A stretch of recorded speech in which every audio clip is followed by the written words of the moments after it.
کہ آیت میں اللہ تعالیٰ کہہ رہا ہے اے ایمان لانے والو، یہ لوگ اللہ کے سوا جن کو پکارتے ہیں انہیں گالیاں نہ دو۔ یہ مسلمانوں کو نصیحت کی جا رہی جو ایمان لائیں،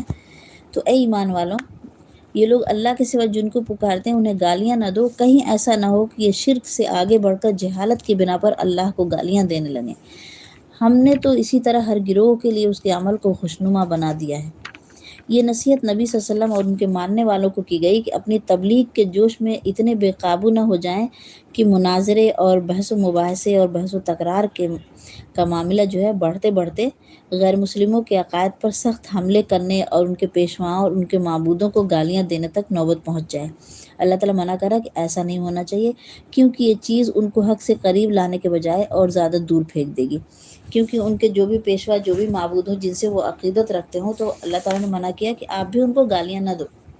کہیں ایسا نہ ہو کہ وہ جہالت میں آ کر اللہ کو بھی گالیاں دینے لگیں، اور یہ چیز ان کے لیے فائدہ مند نہیں ہوگی، بلکہ یہ چیز ان کو حق سے اور زیادہ دور کر دے گی۔ تو یہ